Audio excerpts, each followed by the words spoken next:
Peace. So, Candace here. If you're new to my channel, thank you and welcome. But I typically do these sharings on Instagram or Facebook, but I thought I would try something new. So, here we go.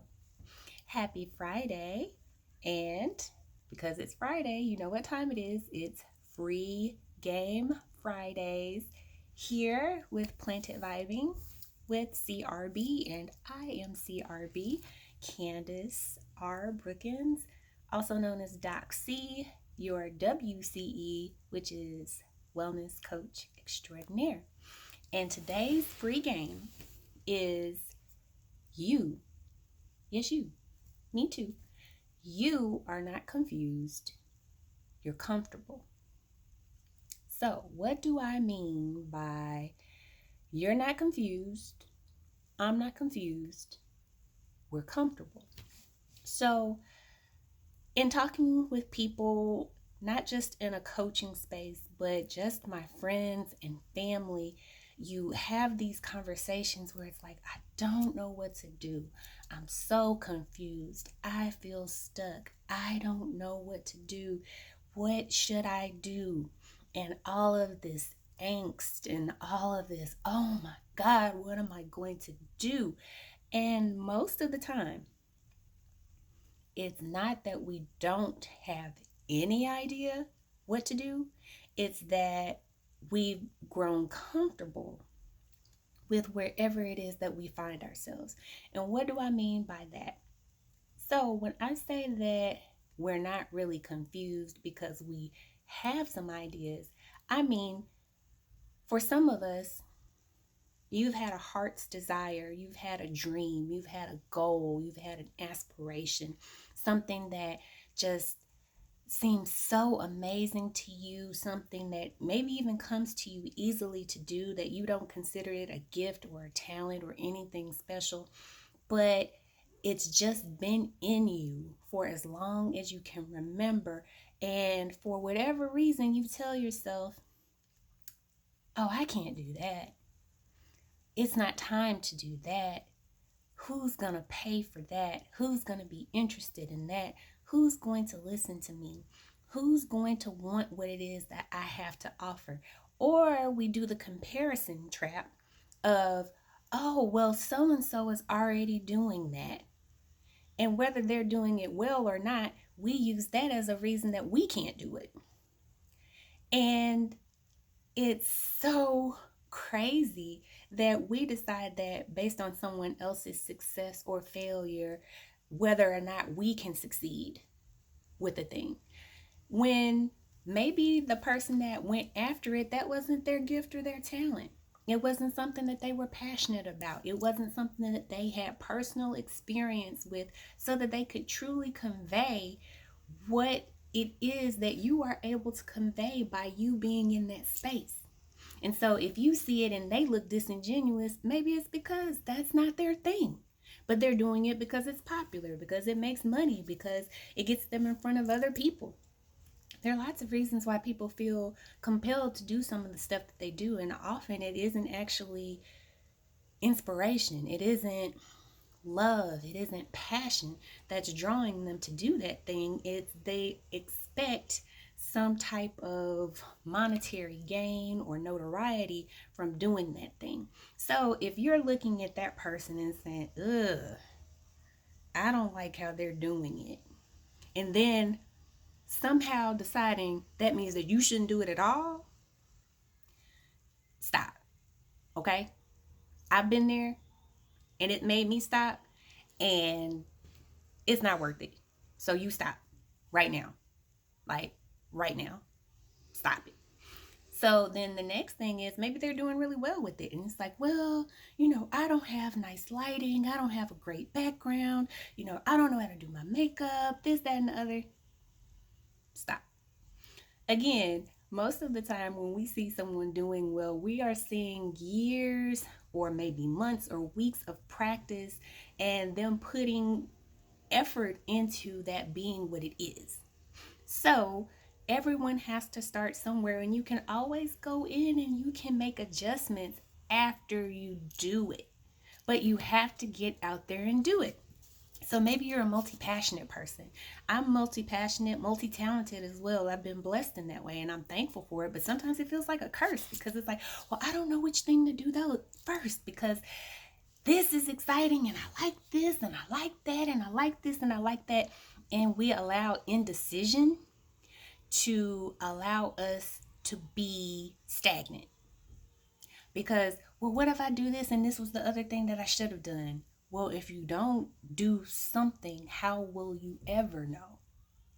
We're waiting for the perfect time. We're waiting for the perfect situation. We're waiting until we make enough money, save enough money, until we have a backdrop, until we have the certification, until we have, like, you can fill the blank with all kinds of things that would make you feel better. But again, you're not confused. So stop saying that. You're not confused. You are comfortable. You are maybe uncomfortable, but you're comfortable in being uncomfortable. Like you're comfortable being miserable because you know what that's like. You know what it's like to be unfulfilled. You know what it's like to be bored. You know what it's like to even feel miserable. And because you're familiar with that, I would rather stay in that than experience a new feeling. Yeah. And I'm speaking completely from experience that, well, maybe no one would listen to me. So I'm just not going to say anything versus, oh my gosh, maybe a lot of people would listen to me. Then I'm going to be accountable. I'm actually going to have to show up. I'm going to have to be consistent. I'm going to have to walk this thing out. And some of us, honestly, are not ready to commit.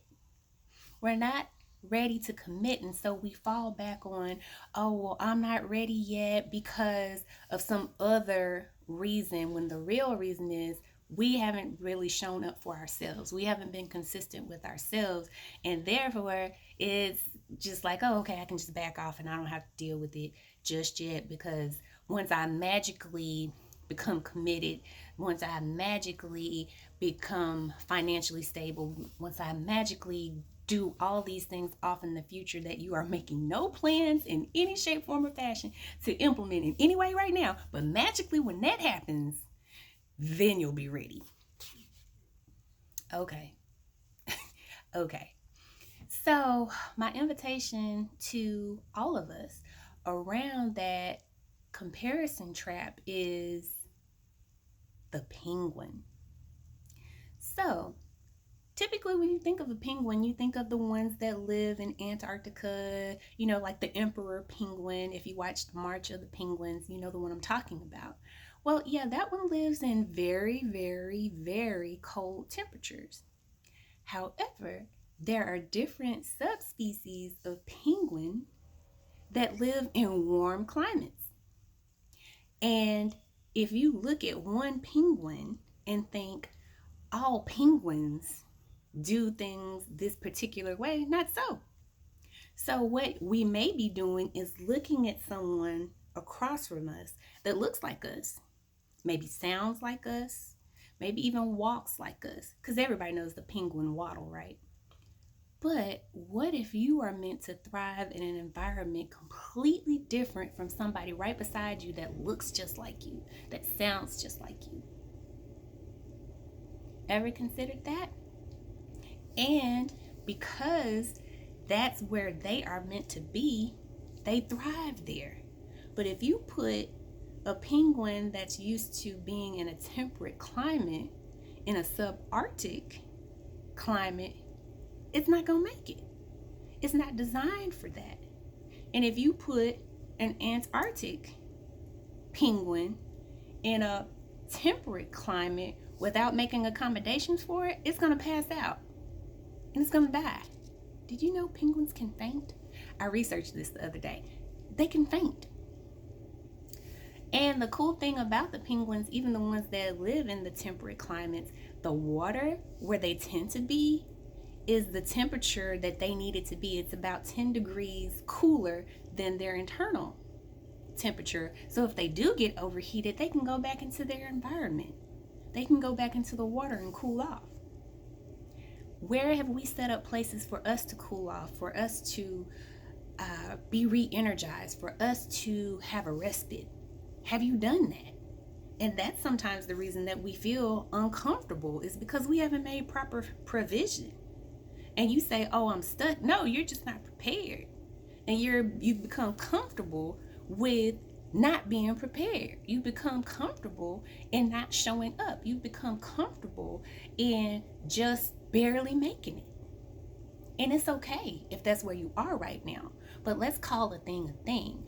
Don't say that you are confused when God is giving you brilliant ideas.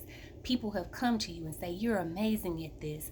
I need your help with this. You are so talented in this. And we just shoo them off and be like, oh, it's nothing. It's no big deal. Oh, nobody would pay me for that. Oh, nobody really needs that. Stop it. Say that you are afraid. Say that you don't know necessarily all the steps. But we've got to stop saying that we're confused or that we are stuck, when what it really is we are comfortable. So, the other thing that I would love to impress upon you is that if you've decided that you're stuck, that you're confused, you are so powerful. Our minds are so powerful that you are going to prove that out. Even if you get started and you do it half butt, like you don't fully show up, you kind of going through the motions, you're thinking about your plan B without fully executing your plan A, guess what? You're going to prove yourself right.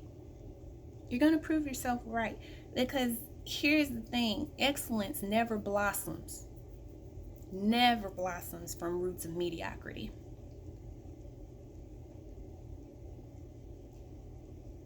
Excellence never blooms from roots of mediocrity.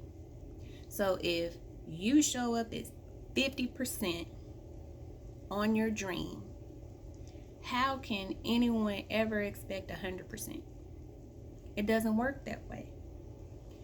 You have to consistently show up. I have to consistently show up and continue to hone those gifts, those talents, whatever it is that's in your heart that you know you should be doing, that you feel alive when you do it, that you see the change in other people's lives when you do it, you say it, you cook it, whatever it is that you do.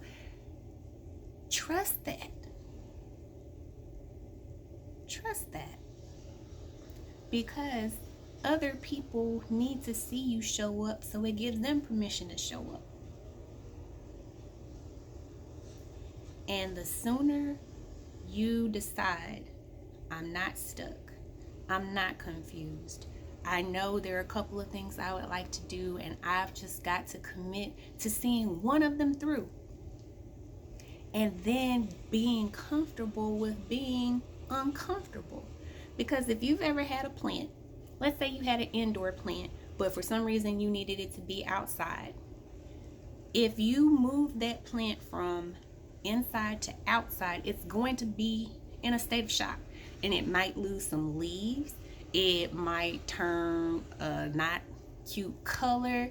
It may drop some of the blooms or the petals.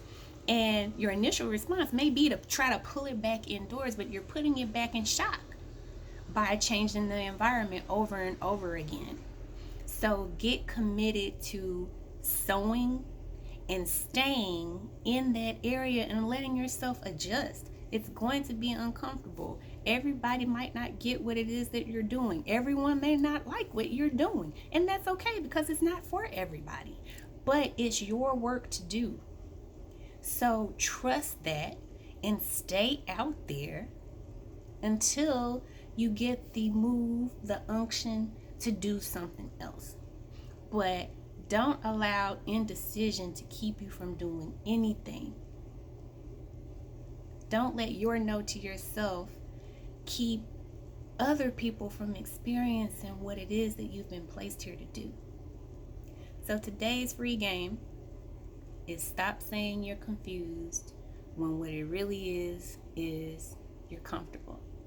I hope that this helped you. It tore me up. Hopefully it didn't tear you up too much, but I'll see you next time. Peace.